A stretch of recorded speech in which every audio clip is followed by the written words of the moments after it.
formation des serviteurs de Dieu dans au moins 4 instituts supérieurs là-bas au Congo. Et c'est avec beaucoup de joie que nous pouvons l'accueillir parmi nous afin qu'il puisse nous édifier ensemble. Docteur Karouchi.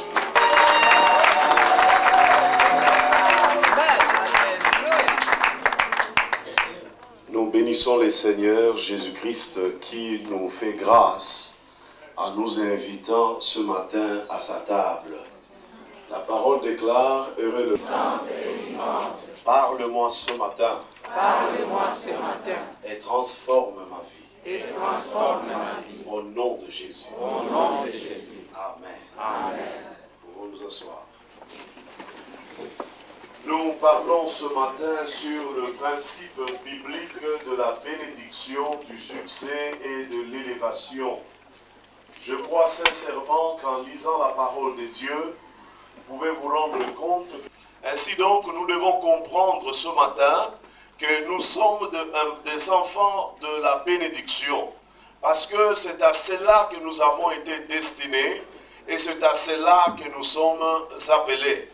Mais le problème aujourd'hui, c'est que nous semblons ne pas avoir l'expérience de cette vie dont la Bible nous parle. Nous semblons ne pas palper cela. Et beaucoup de choses, lorsque nous les entendons, on dit, écoutez, on a toujours parlé comme cela, mais mon expérience dit le contraire. J'aimerais ouvrir une parenthèse ici pour te dire ce matin qu'il est très important de ne pas juger la Bible par rapport à ton expérience. Mais il faut que tu juges ton expérience par rapport à la Bible. Parce que au commencement, il n'y avait pas ton expérience. Au commencement était la parole de Dieu. Et c'est la parole de Dieu qui doit nous éclairer. C'est la parole de Dieu qui doit nous guider. C'est la parole de Dieu qui doit nous servir de cadre de référence. Ainsi donc, je crois pour ma part que la vie chrétienne est une vie d'épanouissement. Lorsqu'on devient chrétien, lorsqu'on rencontre Jésus-Christ, c'est-à-dire qu'on vient de faire alliance avec le Dieu qui fait toutes choses à merveille. On vient de faire alliance avec le Dieu qui est capable de tout. Il ramasse l'indigent du fumier et il les fait asseoir parmi les grands. Ça, c'est le Dieu à qui tu as affaire. Un Dieu puissant et un Dieu capable de tout. Il a dit à la femme samaritaine, tu continueras à venir puiser à cette source et tu continueras toujours à avoir soif. Mais celui ou celle-là qui boira de l'eau que je lui donnerai, il aura sa soif étanchée. Jésus peut étancher notre soif. Jésus peut nous combler. Afin que nous ne manquions de rien, afin que nous puissions dire, l'Éternel est mon berger, je suis comblé à tous égards. Mais j'aimerais que ces versets, c'est toute la parole de Dieu, puissent faire partie de notre vie. Jésus a dit, je suis venu afin que mes brebis puissent avoir la vie, une vie débordante, une vie qui surabonde, une vie qui excelle. Une vie, la vie de Dieu. Voilà, bien aimé, le christianisme biblique. Voilà c'est à quoi il nous a appelés. Et n'est-ce pas, cet homme Paul pouvait dire, et Dieu est capable pour vous combler de toutes sortes de biens, afin que possédant toujours de quoi satisfaire vos besoins, vous puissiez exceller en toutes sortes de bonnes œuvres. Savez-vous pourquoi il est difficile d'accomplir de bonnes œuvres? C'est parce que lorsqu'on regarde soi-même, on ne sait pas, on ne se suffit pas. Mais Dieu, il a le pouvoir de nous combler, afin que possédant toujours, en tout lieu et en tout temps. C'est cela le Dieu de la Bible. Il veut que nous soyons comblés en tout lieu et en tout temps.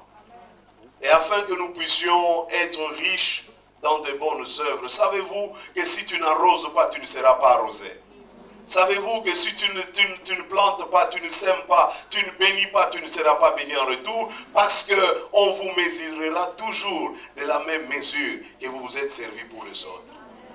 Alors Dieu veut que vous puissiez avoir quelque chose. Dieu veut que vous soyez bien. Dieu veut que vous soyez comblés. Et pour cela, il nous invite à vivre par le principe immuable de sa parole. Et le principe que je partage avec vous, ces principes sont éternels. Ces principes sont applicables en tout lieu et en tout temps. Ça ne dépend pas de ton contexte économique ou géographique ou politique. Ce qui importe, c'est de vivre selon le principe divin. Quand tu vis selon le principe de Dieu, même en plein forêt équatoriale, la parole de Dieu s'accomplira toujours. Parce que, bien-aimé, je viens de là. Et ce Dieu-là que je te prêche, c'est un Dieu vivant. C'est un Dieu qui est fidèle à sa parole. Dieu qui prend plaisir au nom populaire par l'accomplissement de ses promesses. C'est de ce Dieu-là que je te parle pendant ces jours. Et j'aimerais que vous puissiez comprendre qu'il nous invite à vivre par le principe de l'obéissance. Quelqu'un dit l'obéissance.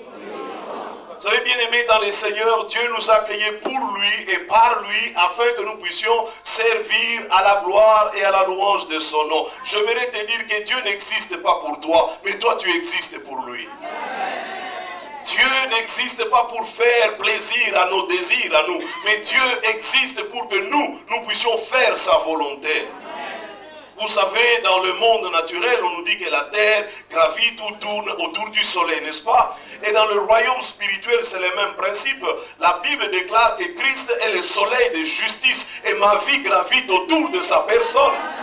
Et lorsque je vis ma vie par rapport à Christ, par rapport aux ordres de Christ, par rapport à la parole de Dieu, je la mets en pratique, j'obéis à la parole du Seigneur, Dieu commence à se manifester dans ma vie. Dieu commence à agir par ma vie. Parce que l'obéissance, avons-nous dit hier, c'est une attitude de révérence, une attitude de soumission. Il a dit, pourquoi m'appelez-vous Seigneur, Seigneur, si vous n'êtes pas prêt de faire ce que j'attends de vous? C'est que la vie chrétienne est une relation d'obéissance. C'est une relation de soumission envers Dieu, vis-à-vis de Dieu. Je reconnais son autorité. Je me soumets à son autorité. Et lorsque je le fais, lorsque j'obéis, Dieu devient manifeste. Il commence à se faire voir dans ma vie. Dans tous les aspects de ma vie, je verrai la main de Dieu. La parole déclare, si vous m'aimez, vous garderez mes commandements. Vous obéirez à mes ordres. Mon Père et moi-même, nous viendrons, nous demeurerons chez vous. Et nous nous manifesterons. Je ne parle pas de la présence que tu crois par la foi. Je parle de la présence manifeste, palpable. Et les gens autour de toi peuvent dire, certainement cet homme, certainement cette femme marche avec Dieu. Tu n'auras pas peut-être nécessairement besoin d'avoir des étiquettes ou des t-shirts I belong to Jesus. Le problème, c'est que les gens sauront quand Dieu est avec toi. Les gens le verront. Et cela est possible que par le principe de l'obéissance. Et nous avons vu que l'obéissance, n'est-ce pas, nous donnait accès à une vie chrétienne de victoire. La vie chrétienne, ce n'est pas une vie de haut et de bas. La vie chrétienne, c'est une belle aventure de victoire en victoire. L'apôtre Paul dit, grâce soit rendue à Dieu, qui nous fait toujours triompher en tout lieu. Et il se sert de nous pour répandre autour de nous la lumière de sa connaissance. Une vie chrétienne victorieuse. Une vie chrétienne de victoire. Il a dit, la Bible dit, soumettez-vous à Dieu, obéissez à Dieu et le diable fuira. La tragédie aujourd'hui, nous passons du temps à résister au diable et à ne pas nous soumettre à Dieu. Lorsque tu es soumis à Dieu, le diable ne te résistera pas. Il s'enfuira comme quelqu'un sous le feu, n'est-ce pas, sous terreur. Parce que tu es soumis à l'autorité de Dieu. Tu obéis, lui-même dit, voici, si mon peuple pouvait m'obéir. On dirait que Dieu a besoin, il en a tellement trop qu'il veut faire pour nous. Il a tellement de choses qu'il veut nous communiquer, des bénédictions qu'il veut répandre dans nos vies, que Dieu, il est là. On dirait, il s'attend, il dit, si seulement ma fille, tu pouvais obéir, si seulement tu pouvais céder la direction de ta vie, que je te dirige, que j'ordonne des pas, si seulement tu pouvais faire, ne fût-ce qu'un instant, ma volonté, tu verras en un instant, j'humilierai tes ennemis. Nous ne combattons pas contre la chair et le sang, mais contre des principautés, des dominations, de pouvoirs, de forces occultes, invisibles, mon ami. Alors, lorsque tu obéis à Dieu, Dieu s'occupe de ces gens-là. Lorsque tu obéis à Dieu, Dieu s'occupe de ces gens-là. Et toi, tu dors en paix. Tu n'es pas toujours sous panique. Il y a des chrétiens qui vivent dans ce que j'appelle la démonophobie. C'est-à-dire, on leur dit à 3 heures du matin, les sorciers sortent, il faut les lier. À minuit, il faut les lier. À 23 heures, c'est le moment dangereux. Il faut se réveiller. Et finalement, tu ne dormiras pas. Alors que le sommeil est une bénédiction de Dieu. Et lorsque tu obéis à Dieu, mon ami, tu dors en paix. Tu dors en paix parce que tu obéis et Dieu s'occupe de tes ennemis. Tu obéis et Dieu s'en charge. Et il n'y a pas quelqu'un qui soit plus fort que Dieu. La Bible déclare, tout ce que Dieu m'a donné, personne ne peut les arracher de ma main. Car mon Père qui me les a donnés est plus grand que tous. Et Paul pouvait dire, et c'est une question qu'il nous pose ce matin, si Dieu est pour toi, si Dieu est avec toi, dis-moi, qui peut être contre toi? Cite-moi son nom. Personne, dit la Bible. Nous devons comprendre, bien-aimés, que ce que Dieu attend de nous, son peuple, c'est une vie d'obéissance. Obéir à sa parole sans discuter. Faire ce que Dieu te demande de faire. Et la Bible déclare, mon joug est léger. Ce que Dieu nous demande, ce n'est pas trop.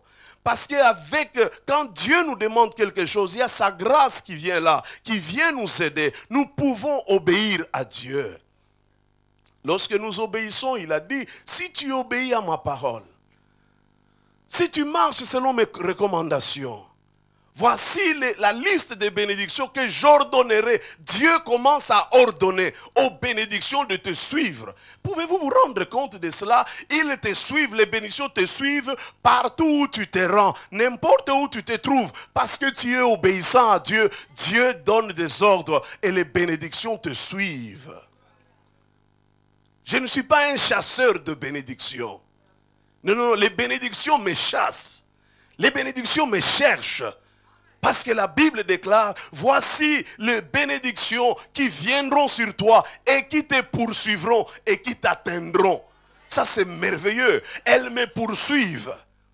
Et elles vont chercher là où je suis pour débarquer. Parce que je suis destiné à la bénédiction.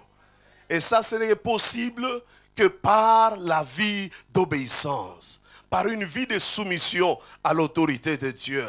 Et il dit, l'Éternel te donnera la victoire sur tes adversaires. Ils sortiront contre toi, ils s'élèveront contre toi, ils sortiront contre toi par un seul chemin et ils s'enfuiront par 7. La victoire devient possible lorsque nous obéissons à Dieu.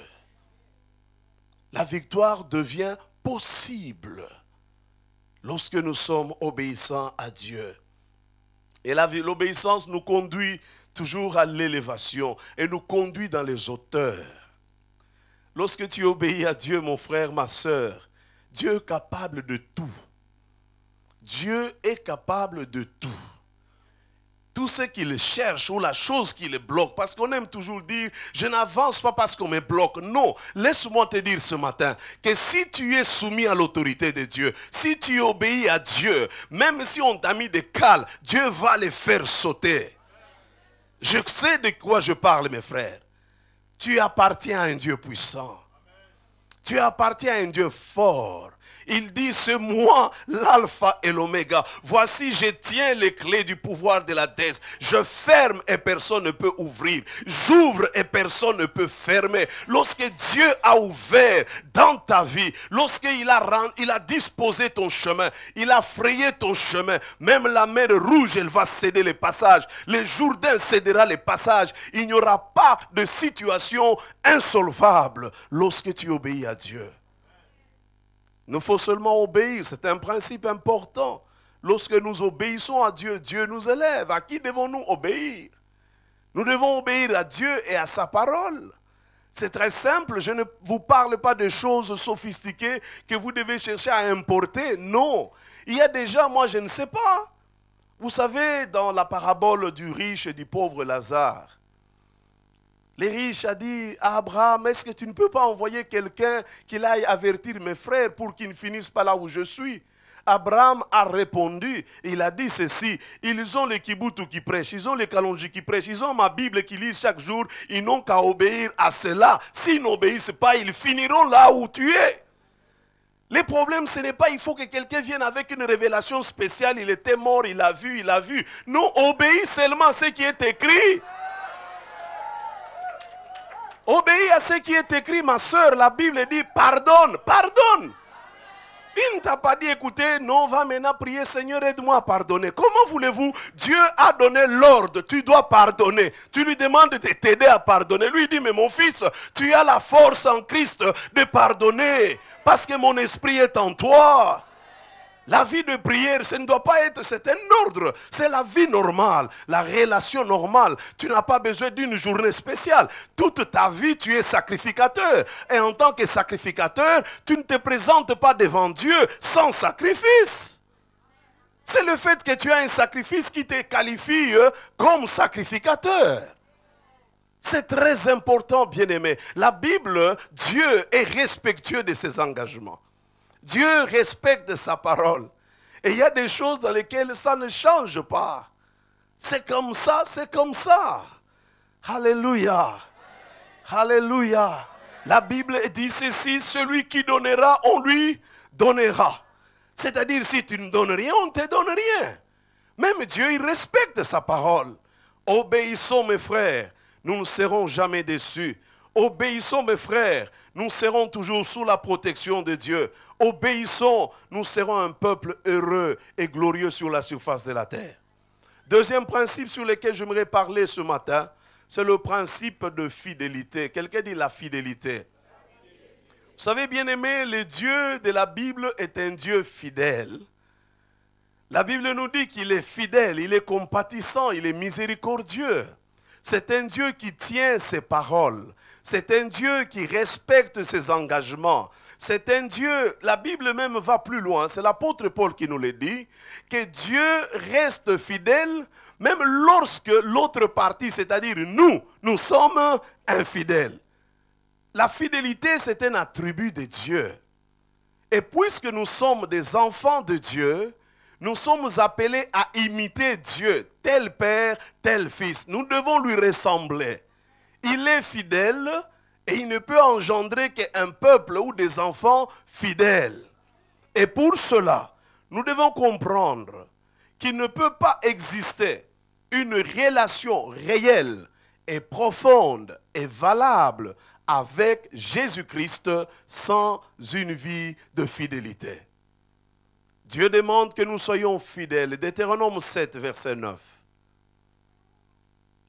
Sache donc que c'est l'Éternel ton Dieu qui est Dieu.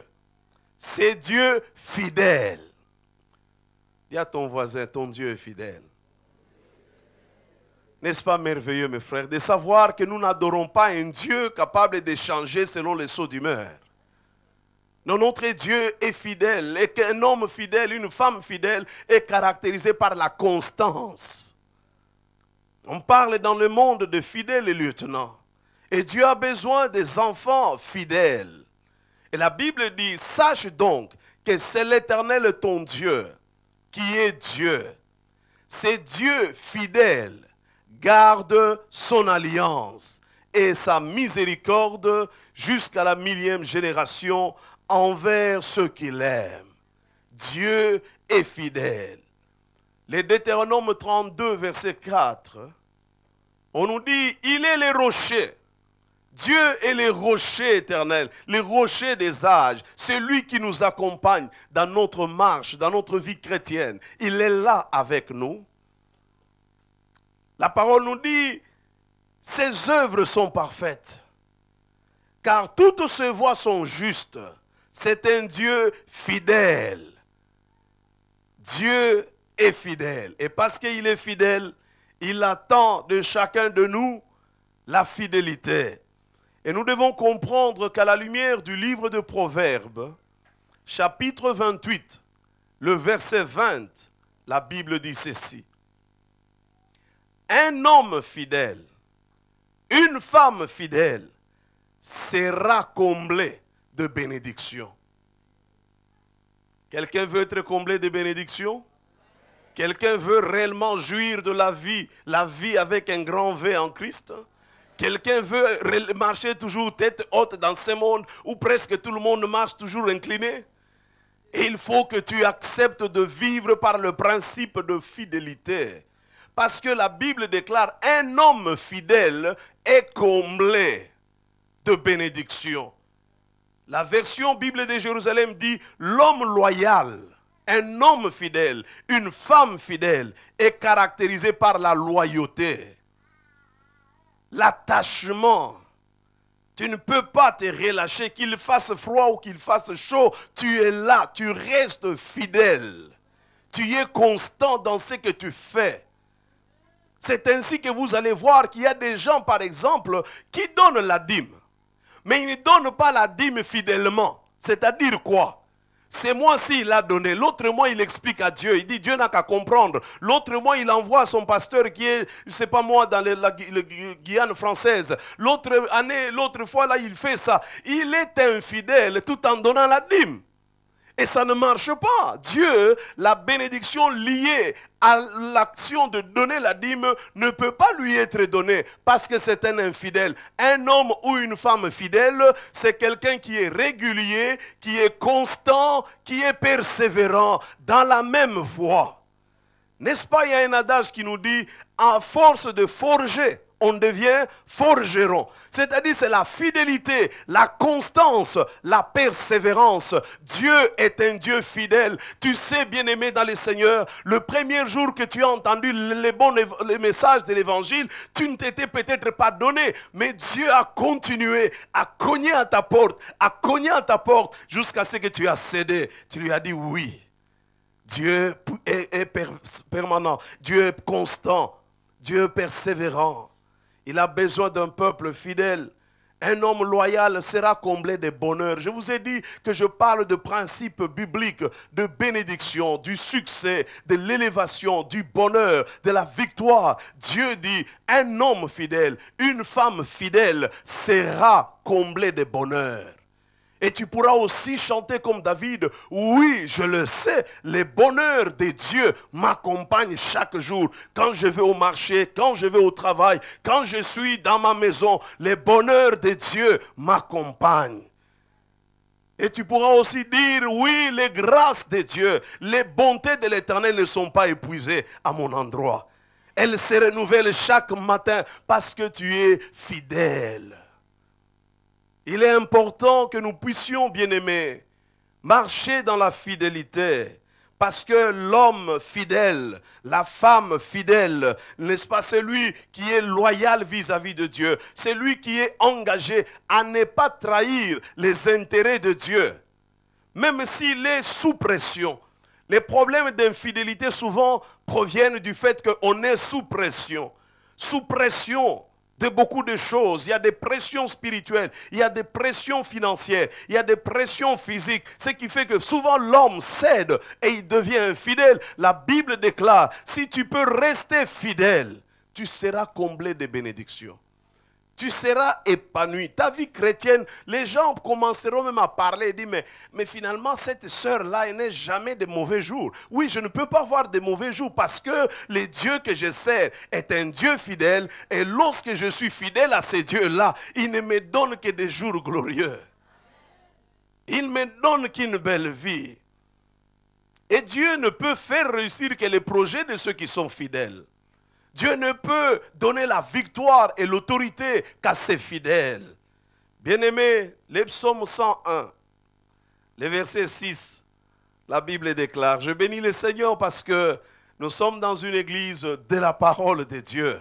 Alléluia. J'aurai les yeux sur le fidèle du pays, dit l'Éternel. Dans le psaume 101, verset 6. Oh oui, tu peux chanter à longueur de journée. L'œil de l'Éternel parcourt toute la terre pour se montrer puissant envers ceux qui le craignent. Mais la Bible va plus loin. Envers ceux-là qui sont fidèles. Dieu dit, je m'engage d'avoir mes yeux constamment sur les fidèles qu'il y a dans cette église, sur les fidèles qui sont dans ces pays. Je m'engage à veiller sur eux. C'est pour vous dire que Dieu ne s'est pas engagé à veiller sur n'importe qui. Il y a des choses, on lie Dieu aux choses auxquelles il n'est pas lié. Dieu est lié à sa parole. Et sa parole dit, dans le pays, en Belgique, je saurais voir qui est digne de confiance. Un homme fidèle, une femme fidèle, c'est quelqu'un sur qui on peut compter. Est-ce que Dieu peut réellement compter sur toi? Regarde seulement, quand il te donne un peu de francs seulement, un peu d'euros, comment tu perds la tête? Et Dieu regarde et dit, il n'est pas digne de confiance. Et vous allez voir la fidélité d'un homme pendant qu'il n'a rien. C'est lorsque les gens viennent me dire, docteur, prie pour moi, pour que Dieu me donne beaucoup d'argent. Comme ça, quand j'aurai beaucoup d'argent, je vais contribuer. Je ne prie pas. Oui, parce que la Bible dit, si tu es fidèle dans des petites choses, pendant que tu n'as pas encore beaucoup d'argent, tu ne touches que 10 euros à la fin du mois, et sur les 10 euros, tu donnes ta dîme, tu donnes les offrandes, je prierai pour toi, et Dieu va multiplier, et Dieu va te bénir, et Dieu va te combler. Ce n'est pas une affaire de quantité, c'est une affaire de fidélité. Être fidèle à Dieu.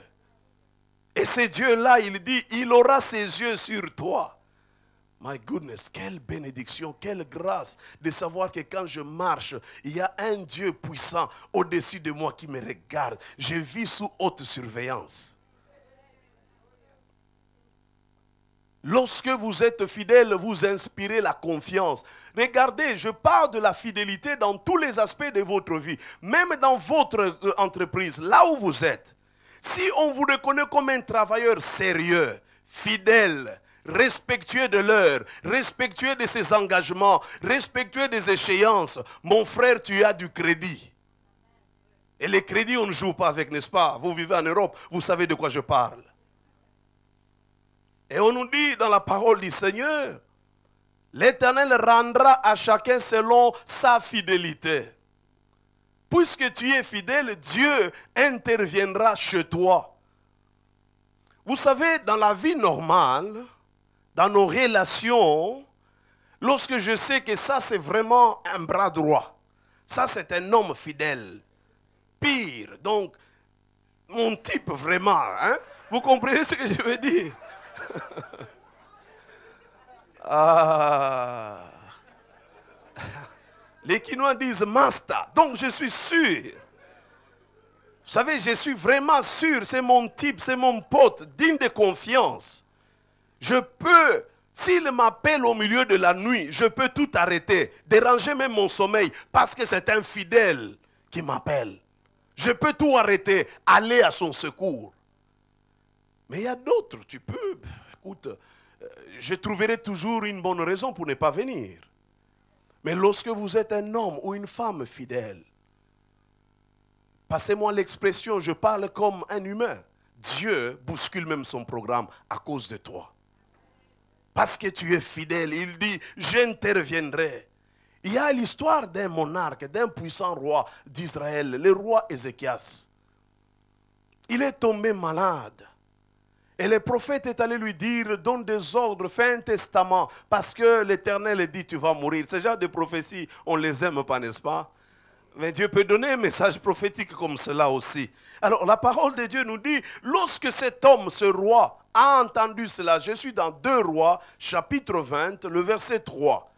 Lorsqu'il a entendu l'ordre de Dieu, la parole de Dieu, il a dit, ô Éternel, souviens-toi que j'ai marché devant ta face avec fidélité. Il a brandi la fidélité. Il a dit, Seigneur, j'ai été fidèle dans les dîmes. J'ai été fidèle dans l'œuvre. Je n'ai pas différé mes engagements. J'ai respecté mes vœux. Tu ne peux pas me faire ça. Il avait quelque chose. Vous savez, si vous êtes dans une entreprise et qu'on vous rembourse les dépenses que vous faites sur les produits pharmaceutiques. Mais pour que le caissier de l'entreprise vous donne l'argent, il faut qu'il y ait une preuve que vous avez fait la dépense. Il faut qu'il y ait une pièce comptable. N'est-ce pas vrai? Quand vous lui donnez, il te rembourse. Ça marche comme cela avec Dieu. Je viens devant Dieu, Seigneur, tu connais ma fidélité. Tu sais combien je me suis privé de ceci. Ce n'est pas mauvais de dire ça à Dieu. C'est ton Père, anyway. Il ne va pas se fâcher. Quand je parle à Dieu, je parle à mon papa. Le problème, c'est que nous avons eu tellement de mauvais modèles de papa qu'on croit que Dieu ressemble à nos pères biologiques. Non, Dieu, il est clément, il est miséricordieux, il est bon, il prend plaisir à entendre même nos déraisonnements. Cet homme vient et lui dit, Seigneur, souviens-toi que j'ai marché devant ta face avec fidélité et que j'ai fait ce qui est bien à tes yeux. Il a brandi sa fidélité. C'est que c'est possible. Dis à ton voisin, c'est possible d'être fidèle. Vous voyez, parce que lorsqu'on parle de la fidélité, nous croyons que c'est quelque chose d'impossible. Et quelqu'un même dit, est-ce que lui-même qui parle là, il est fidèle? Oui, oui, je suis fidèle. Parce que la fidélité, c'est possible. La Bible déclare, l'Éternel, aucune preuve ne vous arrivera dans votre vie qui soit au-delà de ce que vous pouvez supporter. Mais avec l'épreuve, Dieu donnera la grâce pour que vous puissiez mettre cela en pratique. Et cet homme dit, il a brandi, c'était le seul mérite qu'il avait, il était fidèle. Bien-aimé, Dieu, les prophètes étaient déjà sortis du palais. Pendant que les prophètes s'en allaient déjà chez lui, Dieu est intervenu. Il a changé le cours des choses, mes frères. Lorsque tu es fidèle à Dieu, Dieu est capable de changer le cours des choses. Il dit au prophète, halte, fais demi-tour, va dire au roi, j'ai entendu sa prière, j'ai entendu, je sais qu'il est fidèle. Et je lui ajoute, Dieu commence à dire, j'ai entendu ta prière, j'ai vu tes larmes, voici je te guérirai. Lorsque tu es fidèle à Dieu, fidèle même dans des petites tâches, dans des petites responsabilités que tu as au sein de l'église. Parce que les problèmes, c'est quoi? On dit, ben écoute, je ne suis que monitrice à l'écodim. Alors je fais le travail avec négligence. Savez-vous que la négligence dans l'œuvre de Dieu est source de malédiction? Bien souvent, tu chasses les démons, ils ne sont pas là. Les problèmes commencent par mettre ta vie en ordre. Est-ce que tu es fidèle dans des petites choses que tu as? Les petites charges, les petites choses.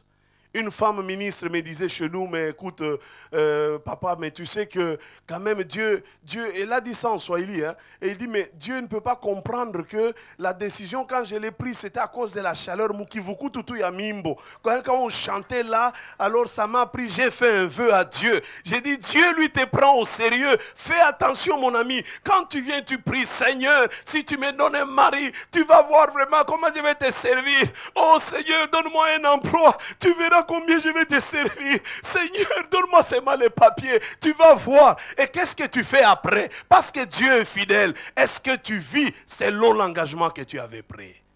Je prie que le Saint-Esprit te rappelle ces choses, que tu puisses t'amender devant Dieu. Que tu puisses lui dire, Seigneur, j'ai été infidèle, pardonne-moi. Parce que les infidèles ne jouiront jamais de bénédiction de Dieu. Voilà pourquoi il y a une chasseresse dans ta vie, ce n'est toujours pas la cause ou la faute du diable. Ça, vous savez, il y a un Nigérien, un Ghanéen qui m'a dit, dans leur langue, ils chantent un cantique. Il dit que Satan est en train de pleurer. Alors un ange passait par là. L'ange lui dit, mais pourquoi tu pleures? Il dit, mais je pleure parce que regarde la sœur là, elle n'est pas partie à l'église, moi je n'ai rien fait. Il dit que c'est moi qui l'ai empêché. C'est-à-dire, on cherche un bouc émissaire partout. Au lieu de prendre nos responsabilités, au lieu de faire ce que Dieu attend que nous fassions, nous avons un bouc émissaire.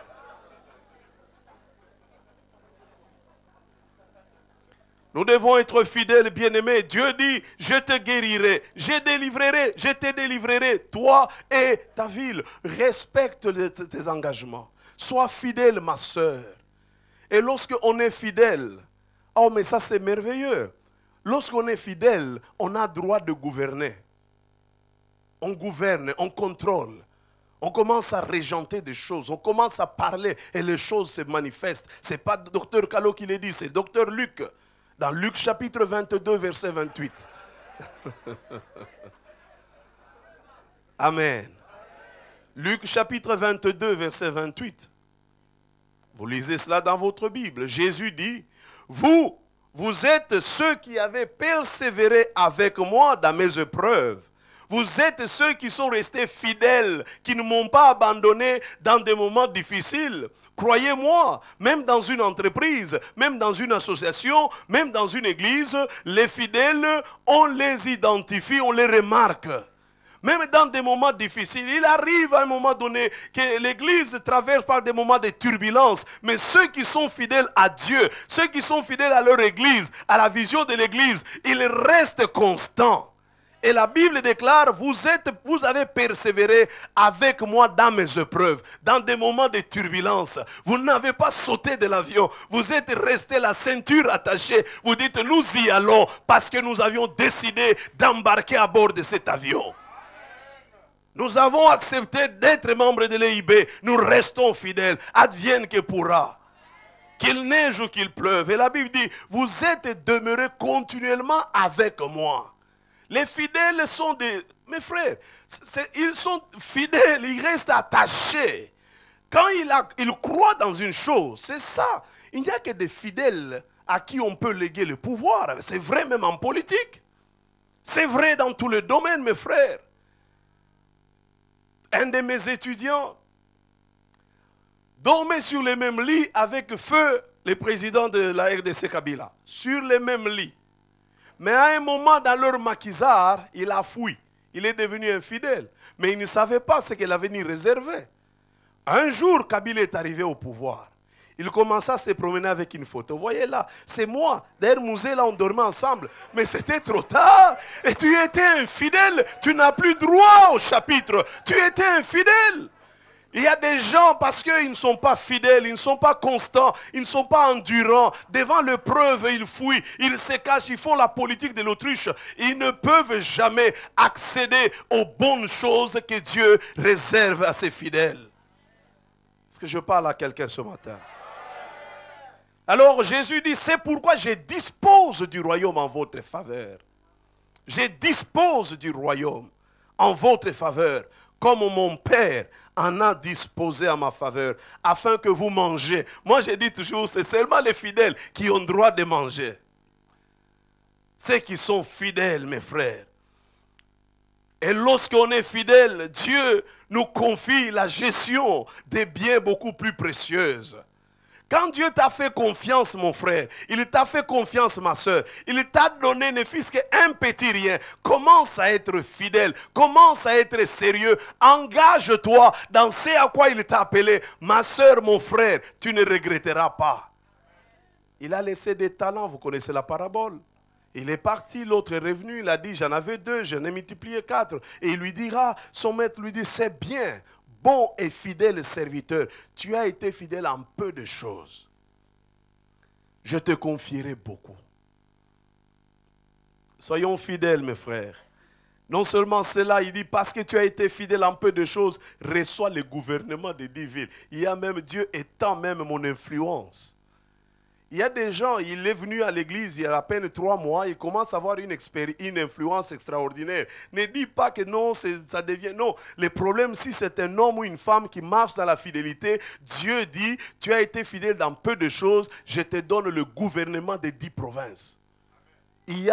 Dieu va étendre même son influence. Dieu peut le faire, vous l'avez déjà vécu là où vous travaillez. Un travailleur fidèle, sérieux, engagé, persévérant. Peut-être il n'a pas les PhD comme vous, il n'a pas les doctorats comme vous, il n'a pas la maîtrise comme vous, mais sa maîtrise à lui, c'est sa fidélité. Il fait le travail avec tous les sérieux possibles.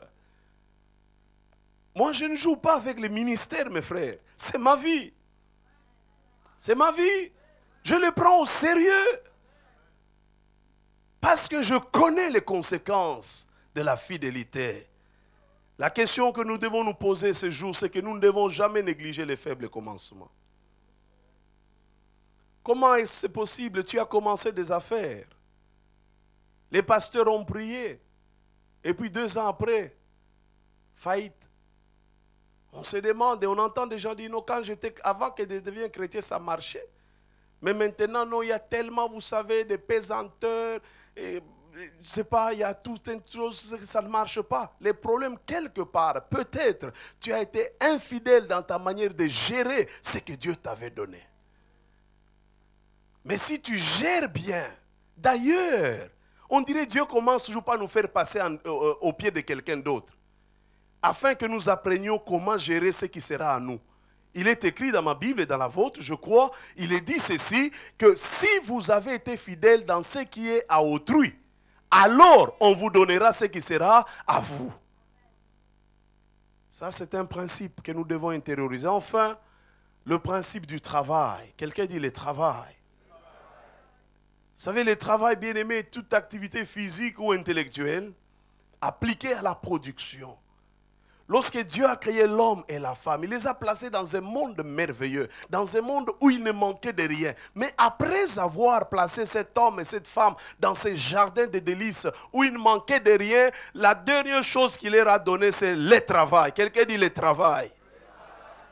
Il est vrai aujourd'hui, bien-aimés dans les Seigneurs, et je crois, nous avons été emballés dans des histoires qui n'ont vraiment rien à voir avec la parole de Dieu. On nous a toujours dit, mes frères, bondez-la, prie seulement, va à la permanence, tu t'enfermes là-bas. J'ai vu sous mes yeux des amis brûler leur diplôme parce qu'ils sont devenus chrétiens.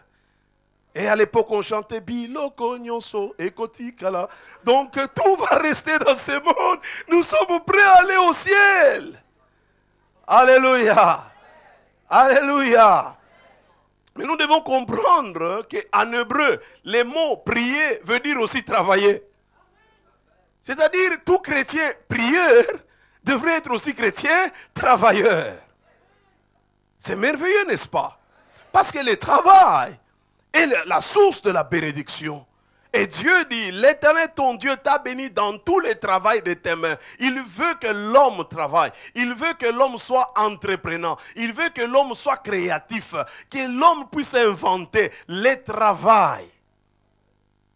Je me demande, qu'est-ce que nous avons aujourd'hui développé comme christianisme? Des gens qui, on dit, ils n'aiment pas le travail, ils n'aiment pas l'effort. C'est comme cela que les gens aiment jouer toujours à la loterie. Parce que seul effort qu'il a, c'est de faire son loto gratter, et puis c'est tout. Il se rêve millionnaire. Bien-aimé dans les Seigneurs, Dieu a divinement choisi de bénir et de prospérer l'homme et la femme sur la terre par le moyen du travail. Par le moyen du travail. Tu célébreras l'Éternel pendant 2 mois, pendant 7 jours, en l'honneur de l'Éternel ton Dieu. Il dit, et l'Éternel te bénira dans toutes tes récoltes et dans ton travail. Quelqu'un a un travail ici ce matin. Dis, merci Seigneur de m'avoir donné un travail. J'aimerais que tu considères ton travail non pas comme source de malédiction, non pas comme une corvée, mais que tu considères le travail comme étant une bénédiction. C'est un don merveilleux que Dieu t'a donné. Et lorsque tu travailles, tu es diligent dans ton travail, tu es sérieux dans ton travail, tu es fidèle dans ton travail. Crois-moi, l'Éternel te fera prospérer à tous égards. Aujourd'hui, on aime les gens qui viennent souvent nous dire, voilà, frère, pendant qu'on prie là, je vois la prospérité. Elle vient, on reçoit là, et tu vois la sœur, elle gesticule. Et tu n'as rien reçu, ma sœur, c'est tout simplement des émotions. Parce qu'après avoir gesticulé, qu'est-ce qui t'arrive?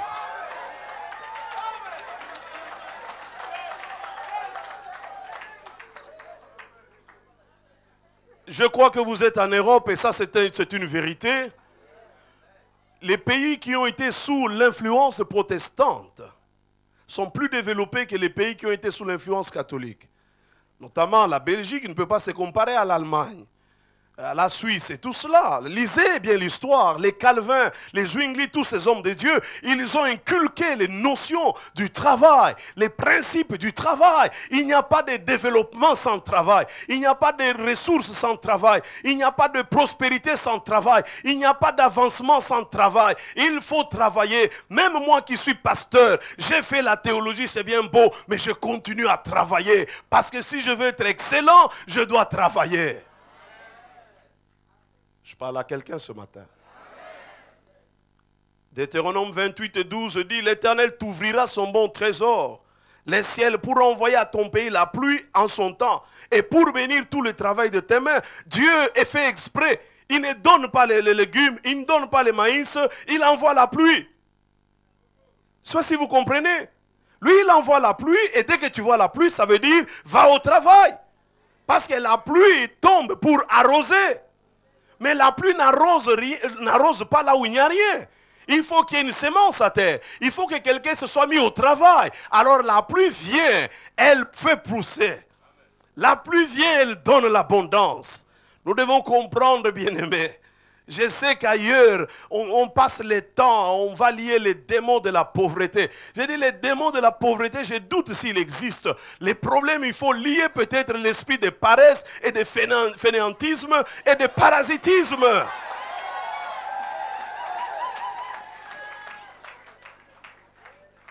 La Bible dit, l'Éternel, ton Dieu, te comblera de biens en faisant prospérer tout le travail de tes mains. Comment il me comble de biens? C'est par le travail de mes mains. Que tes mains trouvent un travail, mon frère.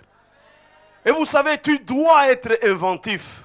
Dans mon pays, les gens disent, le gouvernement n'a pas créé d'emploi. Je dis, vous avez tout à fait raison.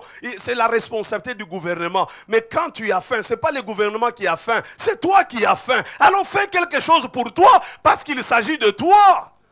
Ce n'est pas l'affaire du gouvernement. Quand j'ai faim, le gouvernement n'a pas faim, mes amis. Alors je dois me mettre au travail. Et le travail, ce n'est pas toujours être dans un beau bureau climatisé. Je peux faire... Oh, mes frères, souvenez-vous du laboureur et ses enfants. Nous avons appris cela, je ne sais pas, c'est pour rien à l'école. Mais c'était pour nous donner, mettre en nous, nous faire voir que les biens, les trésors, tu peux remplir une maison par le travail.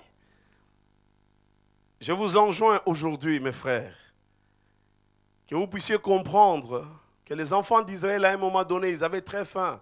Ils ont pleuré. Et Dieu leur a envoyé la manne. Il leur a envoyé l'écaille.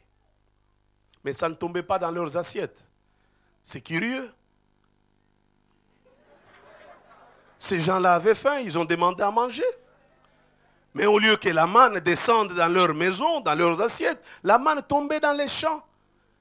Donc Dieu leur disait, mes amis, travaille. Et je vais me dire, le travail égale force fois déplacement. C'est cela la définition que j'ai vue en physique. Est-ce que je parle à quelqu'un ce matin? Dieu veut, et les Juifs devaient se lever le matin, ils devaient passer au travail, commencer à ramasser, et puis ramener chez eux, et puis faire cuire cela. Et alors, l'Éternel était leur pourvoyeur. Dieu nous bénit par le travail. Vous devez savoir que le travail accomplit l'homme et la femme.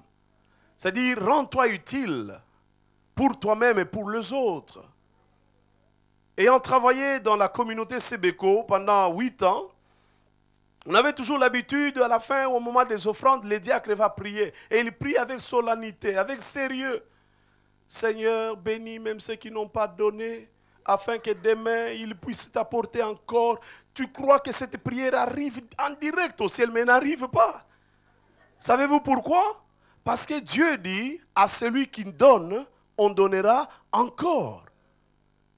Ne te présente pas devant Dieu les mains vides. Il y a même un pasteur qui est allé à un extrême. Il a dit, je préfère avoir l'église vide en semaine parce que les membres sont au travail et que les dimanches, ils amènent quelque chose devant Dieu. Car la Bible déclare, je ne me présenterai pas devant Dieu les mains vides. Le travail, c'est bien beau, mes frères. Le travail procure le respect et la considération dans la société. Peut-être que vous n'êtes pas l'aîné dans votre famille, mais il semble que toute votre famille gravite autour de Western Union parce que vous envoyez, n'est-ce pas? Mais vous n'êtes pas l'aîné. Le problème, c'est que l'aîné n'a pas un travail. Alors vous devenez important. Est-ce que je parle à quelqu'un? Donc le travail libère l'homme. Il procure les richesses, la prospérité et l'abondance. La Bible dit, et Ephraïm dit, à la vérité, je me suis enrichi. J'ai acquis de la fortune, mais c'est entièrement le produit de mon travail. Lorsque vous voyez les autres exceller dans ce qu'ils font, réussir dans leurs entreprises, vite, vite, non, non, non, non, il a touché, il n'a rien touché. Il est en train de vivre selon les principes. Oh non, peut-être il a volé, il n'a pas volé, c'est le fruit de son travail.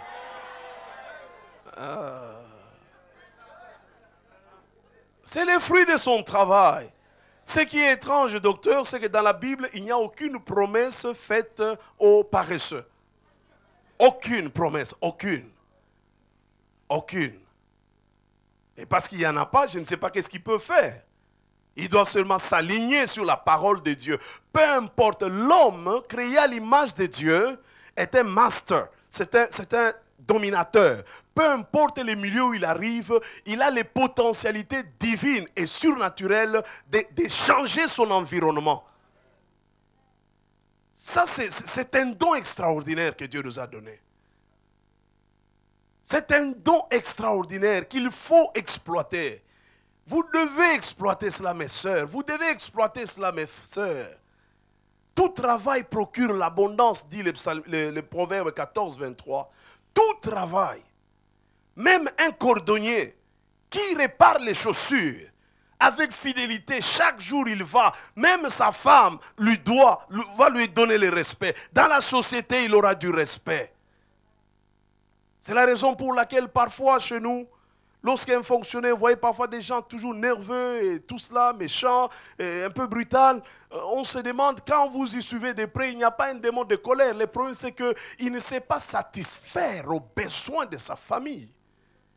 Ce n'est pas un démon de colère, mes frères. C'est un problème. L'homme se satisfait, l'homme s'épanouit par le travail. Donc c'est anormal que toi tu sois là ne faisant rien et puis tu veux avoir une vie épanouie. Non, c'est impossible. Dieu a créé l'homme pour qu'il travaille. Dieu a créé la femme pour qu'elle travaille. La Bible dit la femme vertueuse, elle pense à un champ, elle l'acquiert. C'est-à-dire qu'elle a une intelligence vive, elle réfléchit, elle planifie, elle fait des projets et elle amène cela dans la prière. Et Dieu bénit ces projets car la Bible déclare « Recommande tes projets à l'Éternel ». Si tu n'as pas un projet, tu lui recommanderas quoi? Donc Dieu attend lui aussi comme un bailleur de fonds. Dieu il est là, il est bailleur de fonds, il attend des projets. Et lorsque tu as un bon projet, les bailleurs de fonds, il va donner. Je parle à quelqu'un ce matin. Nous voulons être bénis. Société, voilà le principe. Obéissons à Dieu. Soyons fidèles. Travaillons, mes frères. Créons de l'emploi. Il s'agit de nous. N'attendez pas toujours quelque chose des autres. Ne soyez pas un parasite. Et la Bible dit, même les pauvres qui se lèvent le matin, vraiment il est pauvre, au propre comme au figuré, et personne n'a jamais réussi dans sa famille. Il vient d'une ethnie, ce n'est pas compliqué. Il a tout ce que vous pouvez dire, les malédictions des générations, je ne sais pas moi comment. Mes frères, si cet homme-là se décide et se lève, Proverbe 13, 23 dit ceci, les champs que défrichent les pauvres donnent une nourriture abondante. C'est comme cela que tu peux casser la malédiction si elle existe de la pauvreté. C'est en te mettant à l'œuvre. Et en Christ, la Bible dit, nous pouvons. Vous croyez que vous pouvez tout en Christ? Oui, nous pouvons tout en Christ, c'est la vérité. Je le sais, c'est la vérité. Le travail procure la notoriété. Un jour, un frère dans mon église, il a fait le marketing, licencié. Un long français jusque-là, il parle bien, il explique bien les choses. Alors il m'épatait, hein, chaque fois qu'il me parle, ce sont des grandes choses. Jamais, je vous dis sincèrement, je ne priais pas pour lui. Mais un jour, il est venu me voir et dit, papa, j'ai créé une entreprise, moi-même je suis le PDG. J'ai dit, c'est sérieux. Alors dis-moi un peu, parle-moi de ton entreprise. Il a créé une Asbel qui est chargée de ramasser les poubelles. En Galiema. J'ai dit, maintenant, génis-toi, je vais prier. Car la Bible déclare, l'Éternel bénira le travail de tes mains. Et lorsque on vide les poubelles à notre église, la Cité de l'Espérance, nous payons une affaire de $2. Ok? Donc je ne sais pas en euros c'est combien, ou 2 euros, disons cela.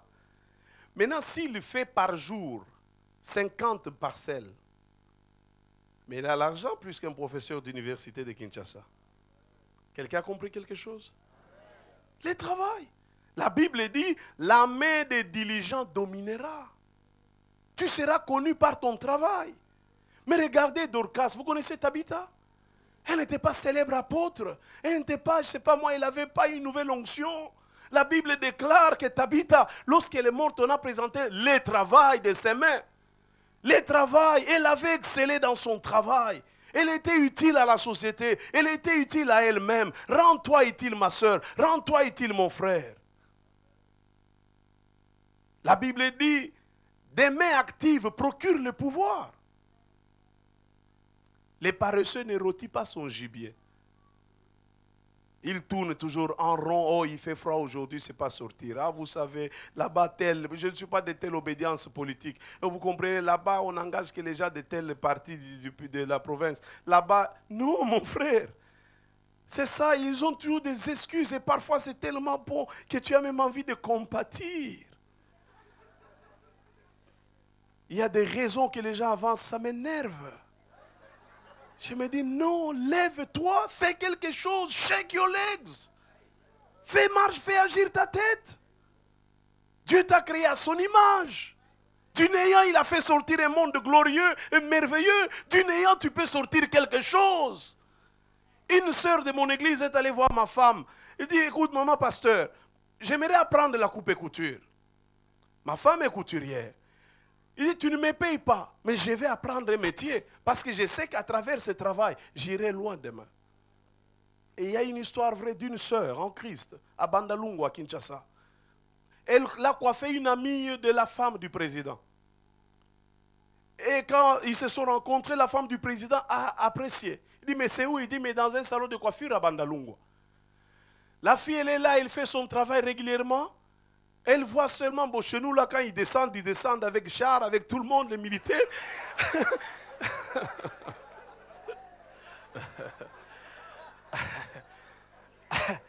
Alors, la sœur a eu peur.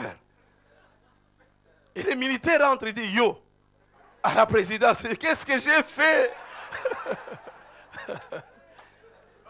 Elle ne savait pas, bien aimé, que son travail venait de lui ouvrir les portes de Mongaliema.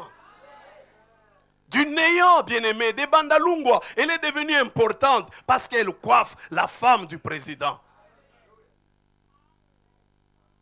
Le travail. Tu peux apprendre un métier. C'est très bien beau, tu es juriste, c'est bien. Mais tu n'as pas d'embauche dans ton cadre là. Mais fais autre chose. Quelqu'un a dit que le monde d'aujourd'hui, donc les ignorants de ce siècle, ce sont ceux qui ne connaissent pas l'anglais et qui ne connaissent pas l'informatique. Donc apprends quelque chose. Apprends quelque chose. Le travail, mes frères. Paul est même plus tranchant. Il dit, car lorsque nous étions parmi vous, nous vous disions expressement, si quelqu'un ne veut pas travailler, qu'il ne mange pas. 2 Thessaloniciens 3,10, on va dire, c'est trop dur. C'est ça le problème de nous Africains. On est tellement trop sentimental qu'on perd même la puissance de la vérité. Dis à ton frère, dis à ta soeur, si tu ne veux pas travailler, tu n'as pas le droit de manger.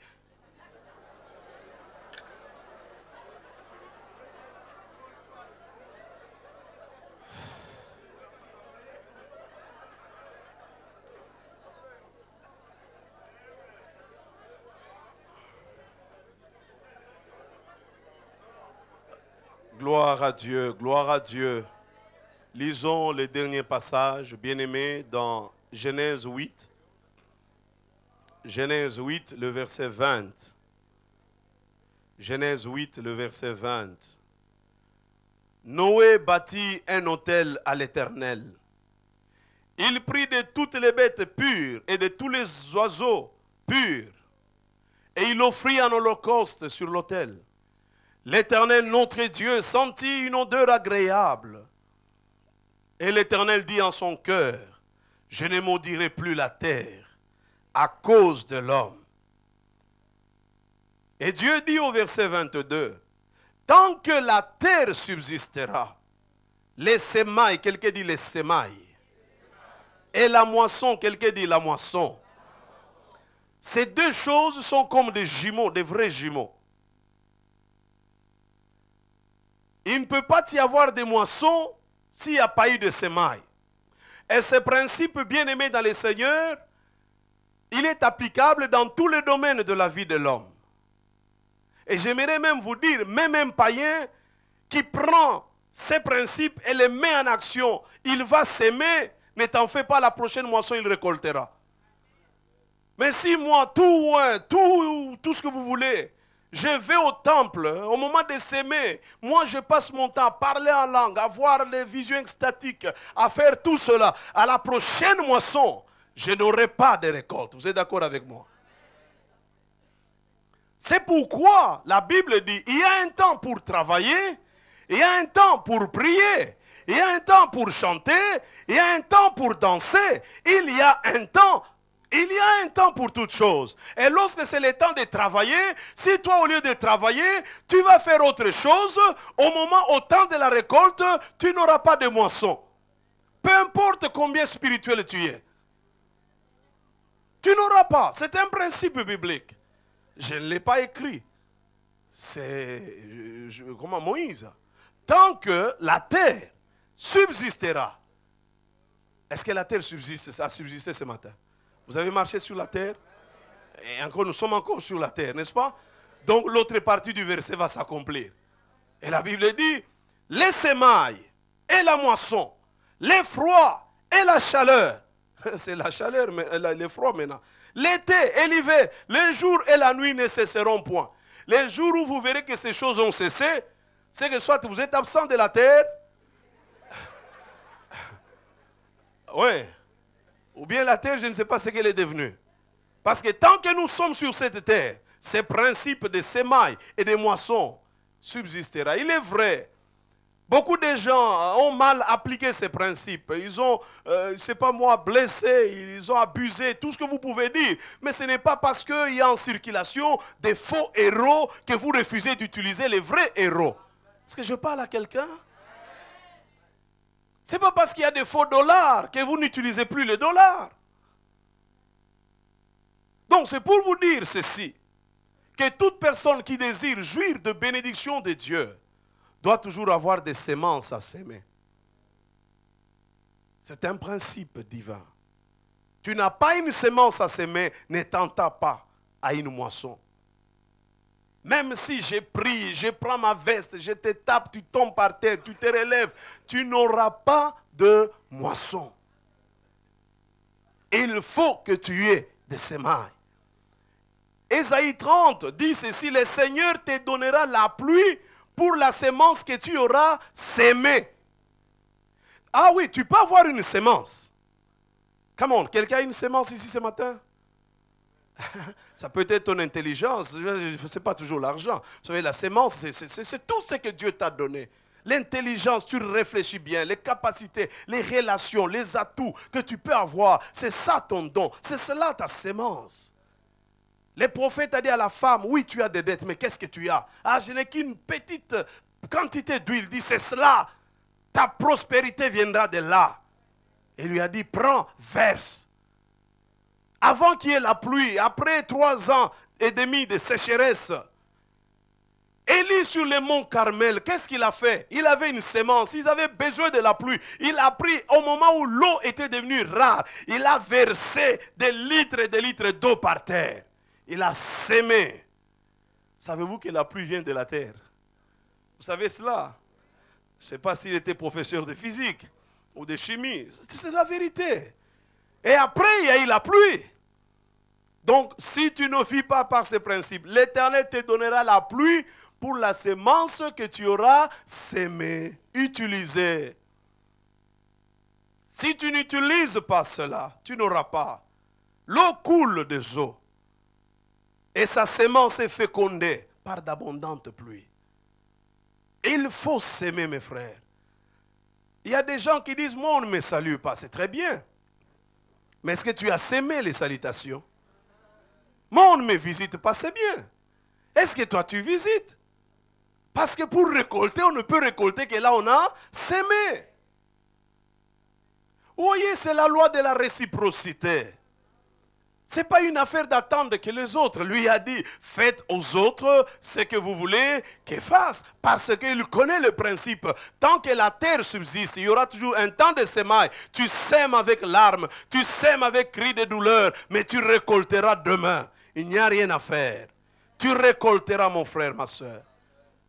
Celui qui sème peu, moissonnera peu. Donc c'est la quantité que tu investis. Vous savez, tu vas avoir une femme au terme de la Bible, soumise, respectueuse, qui t'aime, tout ce que tu veux. Aime-la, investis dans cette femme. Parle du bien de cette femme. Sème de bonnes choses, tu récolteras de bonnes choses.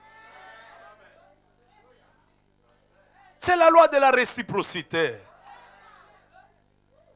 C'est la loi de la réciprocité. Comme ça, tu n'auras pas passé de ton temps à chercher à la récupérer. Car Dieu fournit la sémence au semeur. Dieu fournit la sémence au semeur. C'est clair. Dieu fournit la sémence au semeur. C'est-à-dire que si tu n'es pas semeur, il n'y a pas la provision.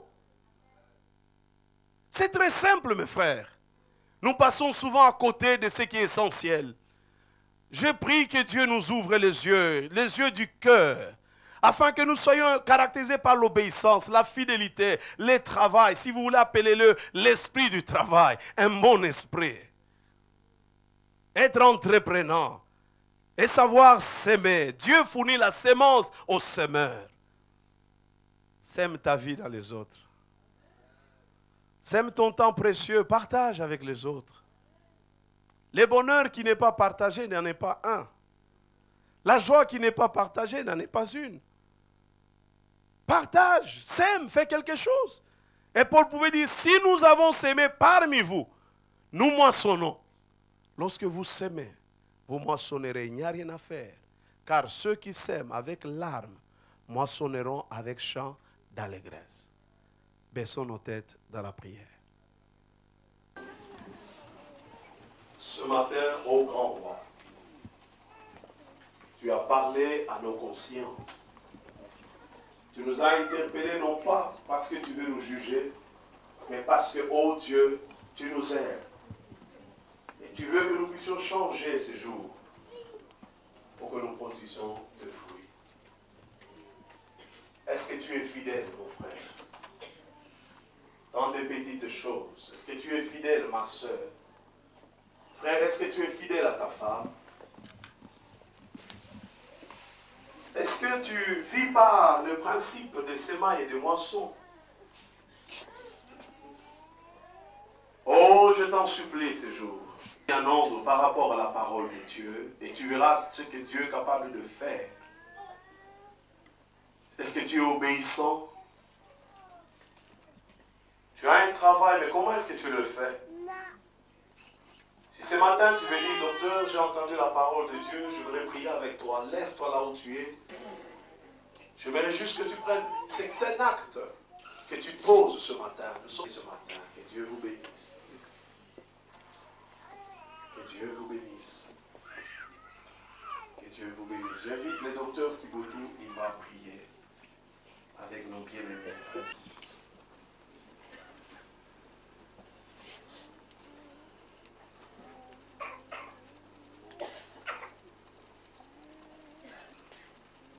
C'est une parole du cœur de Dieu. Il est toujours possible de recommencer.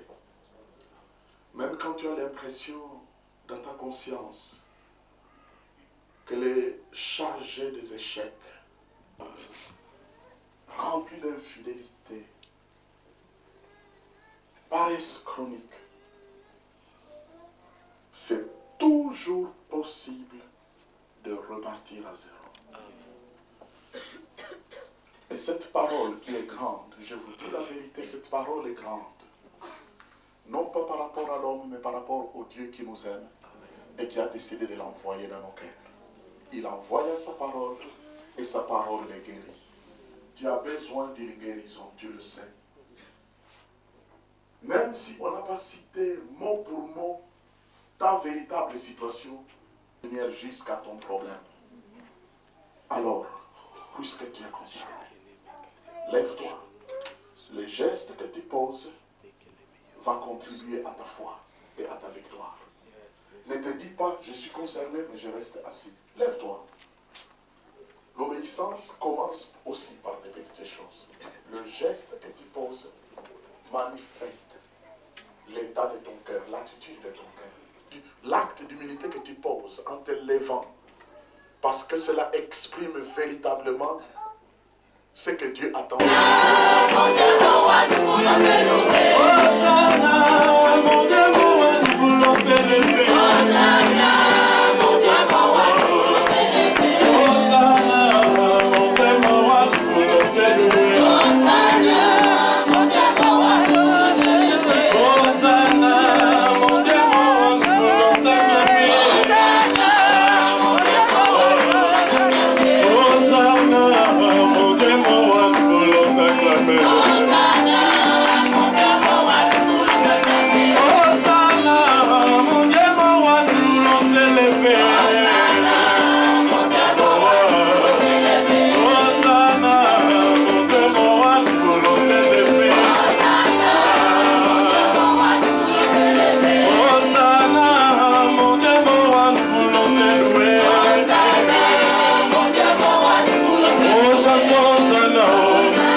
Merci pour cette richesse que tu as fait descendre dans nos cœurs. Nous révélons le mystère de ta volonté. Père, nous les bénissons. Nous prions que ta protection soit sur nous. Nous prions, éternel, que ta parole dans sa vie, éternel, tu puisses délivrer beaucoup. Qu'il dépeuple l'enfer, Papa, mais qu'il peuple le ciel. Qu'il soit un instrument de bénédiction pour notre génération. Éternel, tu ne manques de rien. Qu'il prospère à tous égards. Que ton onction dans sa vie soit toujours grandissante et puissante de Jésus. Dans le nom de Jésus. Dans le nom de Jésus. Et quelqu'un dise un grand Amen. Amen. Amen. Amen. Seigneur, je renvoie à ta grâce ton peuple qui est venu et chercher t'élouer et t'adorer. Je bénis ton peuple. Que ton peuple soit la tête et non la queue. Je prie pour que cette semaine qui s'ouvre, c'est moi qui s'ouvre devant ton peuple puisse être un mois de conquête. Un mois où nous frapperons, où on nous ouvrira. Un mois où nous chercherons, où nous trouverons. Un mois où nous sèmerons et nous récolterons. Un mois où nous faisons dans le nom de Jésus-Christ. Amen. Amen. Saluons-nous mutuellement. Sème de ta salutation maintenant.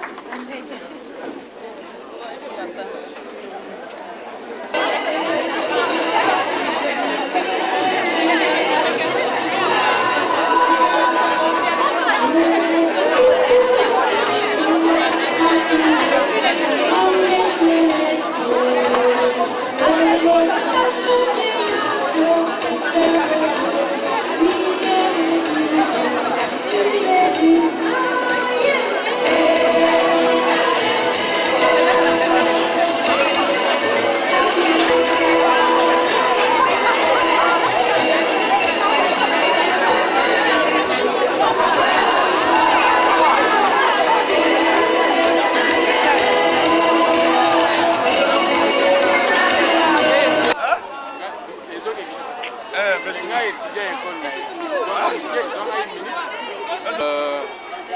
C'est vraiment une grande joie. Tous les ce témoignage à Kinshasa.